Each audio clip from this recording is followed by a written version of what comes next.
Welcome to Media Men Online. I'm Dan. This is Isaiah. Hello, hello. And spoilers ahead for Inside 2023. Nemo, a high-end art thief, is trapped in a New York penthouse after the heist doesn't go as planned. I don't know why I said heist that way. Locked inside with nothing but priceless works of art, he must use all his cunning and ingenuity to survive. This is a character piece for Willem Dafoe, slowly losing his mind. Is there anything better that you can think of? Yeah, I think we were both hooked on this movie from that, Yeah. just like the premise alone. I don't even remember seeing a trailer for this movie. I just remember like when we were talking about it on the numbers and it popped up and we had to talk about it. It's just like, wait, what is this movie? Yeah, it didn't do really well in the theaters, but we'll get to that later on as per usual. So Nemo we get a little bit of backstory in the beginning of the movie.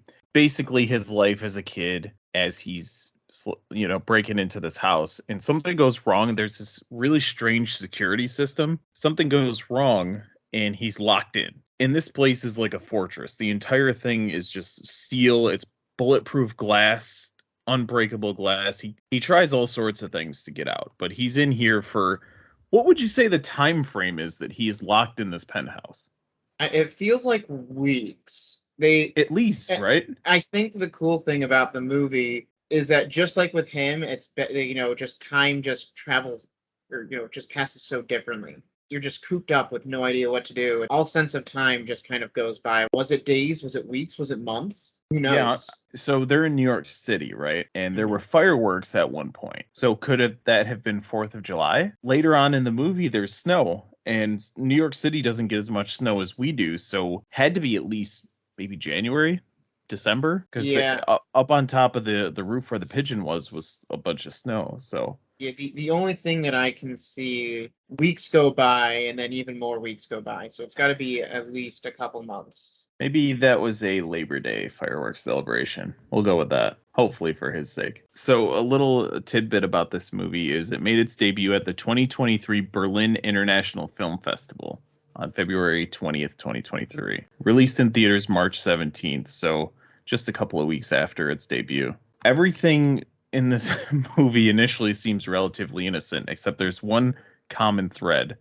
And I thought that we were going to find out that the guy who was helping him hack into the security system, I don't think we mentioned that, but there was a guy helping him get into this place. Yeah, it's like He number totally two. bails on him. Yes.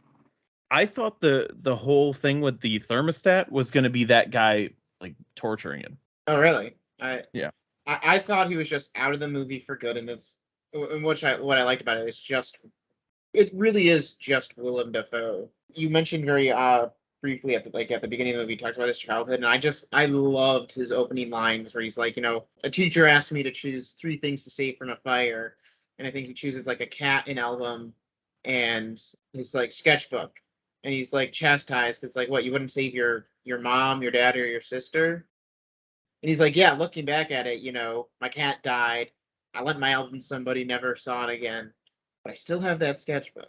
Yeah. Where it's just like there's these things that are important to you in very specific points of time, and it just changes as life changes, and that really does apply to like the whole movie. So I think he like ends it with that same thing, that journey of what's important to him, like water, where like water's finding water is such a big part, and then he solves it, and it's not an issue ever again. Where it's just like that need for trying to find water or get water from like licking the inside of the fridge, not important anymore because he found an easier way to get water consistently. With the thermostat thing.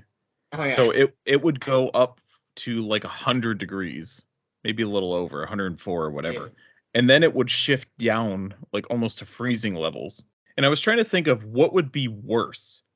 Would you rather be stuck in an uncontrollably hot climate or uncontrollably cold? I would prefer cold because you can always make yourself warmer with layers. Whereas with hot, it gets to a point where I mean you can only take off so many objects of clothing before it just doesn't help any. And the whole thing about it being hot, I don't know if you've ever tried to like I played a lot of sports. I don't know if you've ever tried to think when it's blistering hot. Your brain just you start to get delirious. Your brain just stops working. All you think about is being hot. Yeah.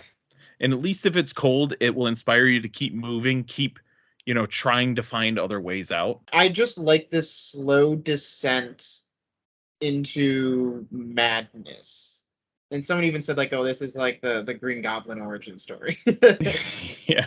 If he just starts off as like this normal criminal, and then he starts doing like these weird quirks and things about him just start to come off. You understand, oh, he's being weird with this maid that doesn't even know he exists.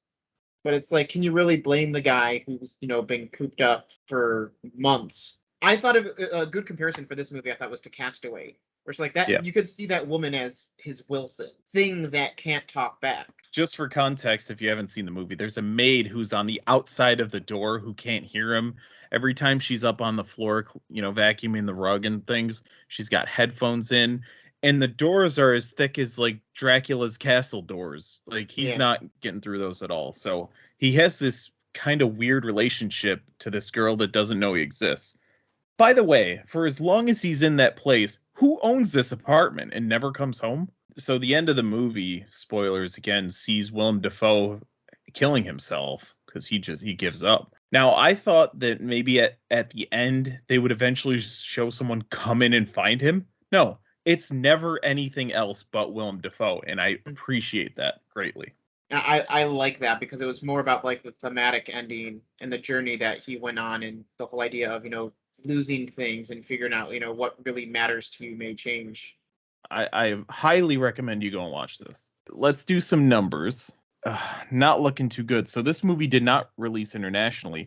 Ironically, it debuted in Germany, but did not have a wide release internationally. So opening weekend, $510,000 and total of $897,000, which is not good at all. All right, scale of 1 to 10, Isaiah. I would put this one at a 7. I got exactly what I wanted out of the movie. It doesn't really go beyond that, but I wasn't asking for more. Nope, exactly what the synopsis says, exactly what the trailers tell you this is going to be is what this movie is. And I'm going to give it a 7.8. I really like this movie, but just like you, I don't think it's one that I'll rewatch, more than once. But it'll be a thing where if I recommend it to enough people and they're like, okay, let's watch it together, then I certainly will. But it's a movie where I've seen it, I enjoyed it. Great job, Willem Dafoe, but that's as far as I'll go. And I have some last bit of numbers here. So 6.4 thousand ratings on IMDb for a 5.6 out of 10. That is lowballing it here. Let us know what you think. Did you see Inside? If not, you should see it. But let us know what you think down below. Please share with a friend, like all that stuff. So on that note, we will catch you guys later.